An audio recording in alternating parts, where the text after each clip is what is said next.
Jenderal Feng Long menceritakan kepada Xiao Tian bahwa dia tak hanya menyewa bantuan dari sektenya. Banyak sekte lain yang mengikuti pembasmian iblis. Dengan bantuan dari banyak sekte pun belum bisa menghabisi semua iblis. Mereka dibuat repot begadang semalaman hingga matahari terbit. Setiap matahari terbenam, kerajaan angin selalu diserang iblis. Jutaan iblis yang tak kunjung berkurang.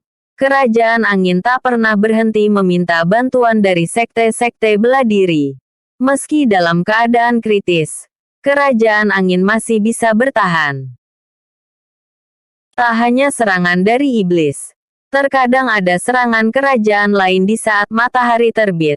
Tapi berkat perlindungan para jenderal dan raja, kerajaan ini masih bisa berdiri kokoh. Karena sering diserang di malam hari oleh iblis, dan terkadang diserang kerajaan lain ketika matahari terbit, penjagaan di kerajaan ini begitu ketat.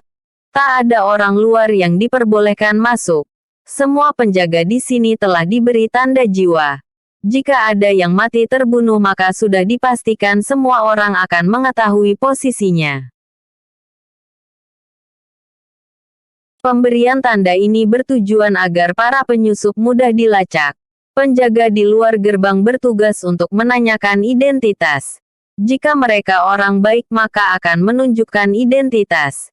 Jika mereka penyusup, mereka akan membunuh penjaga. Penjaga itu memang sengaja dijadikan umpan. Karena keadaan kritis, hanya orang dengan surat misi yang bisa memasuki kerajaan. Tak ada rakyat biasa yang boleh lewat. Apalagi pendekar asing. Adapun sekte-sekte yang turut hadir adalah Sekte Duri Naga, Sekte Pedang Bencana, Sekte Racun Neraka, Sekte Angin Surgawi, Sekte Gunung Api, Sekte Lautan Api. Setiap hari sekte-sekte ini bergantian tempat berjaga. Selain bantuan dari sekte, ada juga perguruan khusus yang kekuatannya tak perlu dipertanyakan. Perguruan yang membantu adalah Perguruan Kristal Es dan Perguruan Lahar Dingin. Selain bantuan dari perguruan dan sekte, terkadang ada juga bantuan dari pemburu iblis. Tentu saja kerajaan angin tak hanya memakai bantuan dari luar kerajaan untuk membasmi para iblis. Kerajaan juga memberikan tugas kepada semua bangsawan yang berusia di atas 17 tahun. Harus mengikuti misi pembasmian. Baik seorang wanita ataupun pria. Tak ada yang diistimewakan. Bahkan putri dari kerajaan angin pun turut terjun dalam misi pembasmian. Tentunya para prajurit juga ikut andil dalam misi ini. Jika ada iblis yang berhasil menerobos, para warga yang tinggal di dalam akan ikut membantu menahannya untuk melindungi keluarganya. Setiap malam semua orang tua dan anak-anak akan bersembunyi di ruang bawah tanah. Sedangkan para pria dewasa bertugas membantu menahan iblis yang berhasil menerobos. Karena penyerangan iblis terjadi dari segala arah, kekuatan tempur pun harus dipecah belah. Setiap jenderal memiliki wilayah yang harus mereka lindungi. Raja fokus melindungi bagian barat. Ketiga jenderal di bawah pimpinan raja melindungi wilayah bagian barat daya, barat laut dan utara. Sedangkan 4 jenderal yang lainnya melindungi wilayah bagian timur laut, selatan, timur dan tenggara. Kebetulan Jenderal Feng Long bertugas melindungi wilayah timur. Xiao Tian dan kawan-kawan akan bertugas melindungi wilayah timur bersama Jenderal Feng Long. Setiap wilayah memiliki bantuan dari salah satu sekte luar. Oleh karena itu Xiao Tian tak akan bertemu sekte lain di wilayah pertempuran. Hanya pemburu iblis yang memiliki kebebasan membantu ke wilayah yang mereka inginkan. Sebelum matahari terbenam, akan diadakan pertemuan yang dipimpin oleh pemimpin pembasmian. Pemimpin pertemuan wilayah timur dipimpin oleh Jenderal Feng Long. Xiao Tian mengambil misi ini. karena dia ingin memperkuat diri, sehingga bisa melawan kerajaan es tanpa takut mati. Xiao Tian masih memiliki banyak waktu untuk mengejar Putri Jiali. Sisa waktu yang dia miliki adalah 27 hari dengan menunggang naga. Xiao Tian berencana menetap selama 15 hari. Karena dilihat dari situasinya, orang yang mengirim Putri Jiali pergi pasti memilih memutari kerajaan angin. Untuk memutari kerajaan angin akan memakan waktu lebih banyak, karena mereka harus menghindari tornado dan angin kencang yang sering terjadi di luar wilayah dekat kerajaan angin.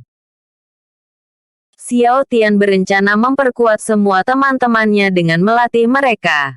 Dengan bantuan teknik yang telah diwariskan Dewa Petir, Xiao Tian membuat beberapa buku teknik bela diri. Sejak Xiao Tian pergi ke kediaman jenderal, si gendut berlatih dengan giat. Dia hampir menguasai seperempat teknik pedang surgawi. Sedangkan yang lainnya sibuk mengurus penginapan dan persediaan makanan. Sebelum Xiao Tian kembali menemui rombongannya, Xiao Tian membeli cincin ruang untuk Kaibo dan ribuan pedang berkualitas tinggi. Dia memasukkan ribuan pedang itu ke dalam cincin ruang. Dalam sehari, Xiao Tian menghabiskan banyak uang. Kini dia hanya memiliki 2 juta koin emas. Sebelum pergi ke penginapan, Xiao Tian mencari tempat sepi untuk menciptakan buku teknik bela diri. Hei, kau benar-benar boros ya hari ini. Lalu apa yang ingin kau lakukan sekarang? Tanya Dewa Petir yang terus mengikuti Xiao Tian kemanapun dia pergi. Aku ingin menciptakan buku teknik bela diri. Jawab Xiao Tian. Memangnya kau bisa? Tanya Dewa Petir. Aku mungkin bisa membuat satu. Tapi itu tak cukup untuk semua orang. Aku ingin membuat banyak teknik bela diri untuk berjaga-jaga. Oleh karena itu aku membawamu kemari. Jawab Xiao Tian sambil memandang Dewa Petir. Aku kok merasa tidak enak ya? Ucap Dewa Petir dengan wajah yang khawatir. Tolong rasuki aku. Bantu aku membuat puluhan buku teknik bela diri. Ucap Xiao Tian. Hai, sudah kuduga. Ujung-ujungnya begini. Tapi aku sudah merasukimu hari ini saat melawan pendekar berbahaya tadi. Kalau aku merasukimu lagi, aku tak bisa membantu saat kau melakukan pembasmian malam ini.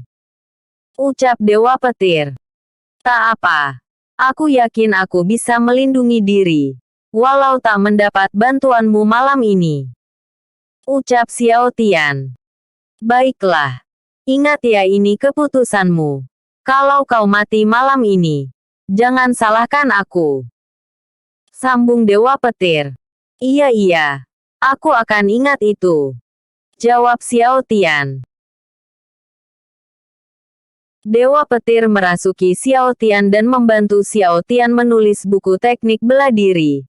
Semua orang menyadari ada aura kuat yang muncul ketika Dewa Petir membuat buku teknik bela diri. Para prajurit yang sedang berpatroli pergi ke gang sempit itu untuk memeriksa. Tapi tepat sebelum mereka sampai, Dewa Petir sudah menyelesaikan tugasnya. Dia menggunakan teknik ilusi agar semua orang tak bisa melihat tubuh Xiao Tian yang sedang dia rasuki. Hei, kemana hilangnya aura kuat tadi? Tanya prajurit A. Entahlah, aku juga tak merasakannya. Seakan-akan menghilang begitu saja. Jawab prajurit B. Tak lama kemudian banyak prajurit yang mengelilingi tempat itu dan berkata, "Hei kalian, apa yang kalian lakukan di sini? Apakah kalian melihat sesuatu yang mencurigakan?" Tanya salah satu prajurit. "Ah, kami juga sedang mencari aura kuat itu, tapi kami tak melihat apapun." Jawab prajurit A. "Iya, itu benar." Jawab prajurit B. Dewa Petir meninggalkan tempat itu dengan terbang sambil memakai tubuh ilusi, yang membuat tubuh Xiao Tian yang dirasukinya tak dapat dilihat. Setelah jauh dari tempat prajurit berkumpul, Dewa Petir mencari tempat sepi dan mengembalikan kesadaran Xiao Tian.